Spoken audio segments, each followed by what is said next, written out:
What just happened today might be one of the craziest things all season. In case you didn't know, maybe about a couple minutes for me, maybe a couple hours for you guys, but the Cleveland Cavaliers have just blew up their whole entire roster. So in today's video, I'm here to give my thoughts and opinions without looking at any of the videos that's come out, not looking at the jump, not looking at ESPN, not looking at any of that, and give my honest opinion about what just happened.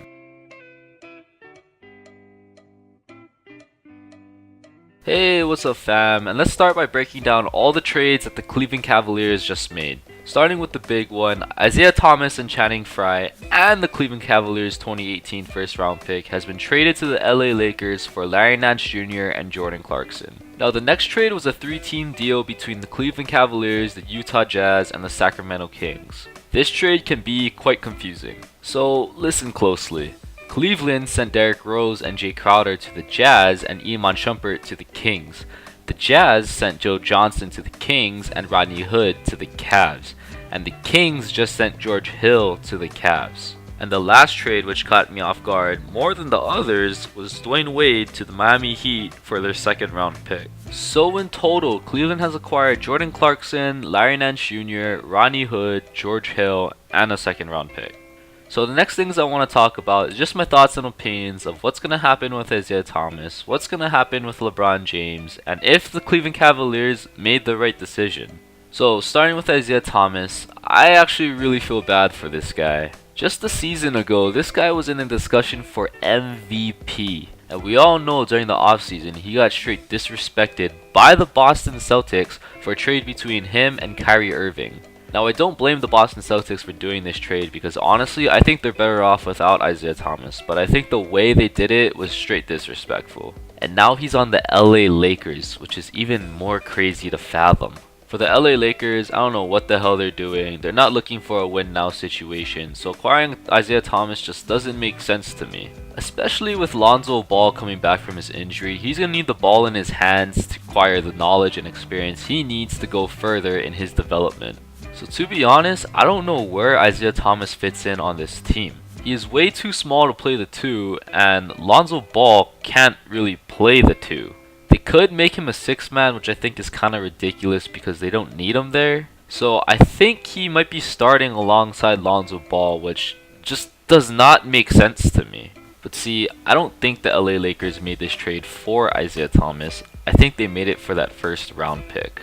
The LA Lakers are young and looking to rebuild, so this first round pick could be a crucial piece to the puzzle. Now it could be possible they acquired Isaiah Thomas just to give Lonzo Ball some kind of mentor. But to be honest, it looks like Isaiah Thomas was just thrown into the trade because Cleveland didn't want him, and it doesn't look like he was the main focal point of this trade because he just doesn't fit in with this LA Laker team. Now this could be a good thing for Isaiah Thomas because this takes a lot of pressure off of him. In Cleveland, he was expected to be the MVP caliber type of player he was, when right now he isn't, and he is also having some chemistry issues with the team, which is just not good. So now he could go at his own pace and do what he needs to in order to showcase abilities for this contract year. This is a very weird situation for Isaiah Thomas, so it's going to be interesting to see him go forward on this LA Lakers team. Now going to LeBron, his reaction to all this might already be out, but I'm still curious to know what it will be. By waiving his no trade clause, he risks being traded to a team with no chance at winning the championship, and looking at how old LeBron is now, I don't think he wants to waste a season. Also, if he did do that, he's just going to be temporary for that team he would be on. But because of all these trades, I think he will leave Cleveland after this season. Dan Gilbert is in a win-win with LeBron because if he wants to get traded, he'll get something in return for him, but if LeBron leaves, that takes the pressure off Dan Gilbert and puts it on LeBron because he'll be leaving Cleveland again. And this leads me to my last topic. Was this the right trade for the Cleveland Cavaliers? Reviewing the IT trade, I think they gave up a lot for just Jordan Clarkson and Larry Nance Jr. I think they could have gotten more in that trade. For example, like some draft picks if they're looking to rebuild next season, or better pieces for LeBron to work with for this season. Either way, I think it was an alright trade because they did get younger and it does set them up for some kind of future if LeBron leaves. Reviewing the Derrick Rose and Jay Crowder trade, the Cavs got Rodney Hood and George Hill. Rodney Hood again gives them some youth, while George Hill gives them a point guard who is a veteran that is not old. This trade does not really make sense to me if they are looking to rebuild because Rodney Hood is in the last year of his contract and George Hill does not provide a future for them. So this looks like a win now to help LeBron kind of trade. And last but not least, Dwayne Wade for a second round pick.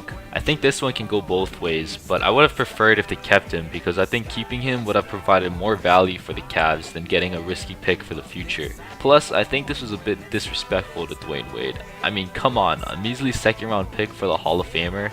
But hey, at least he's back in Miami. Overall, this trade looks like the Cavs are preparing for LeBron leaving while adding some youth to them to help win now. The pieces don't seem terrible, but I think for the players they gave up, they could have gotten more for it. That's it for today, guys. Let me know about your thoughts and comments about this whole fiasco down below, and if you liked the video, make sure you like, comment, and subscribe for more, and until then, I'll see you in the next. Meanwhile in Boston, Kyrie's just chilling with a beer and cigar in his hand watching Cleveland blow up.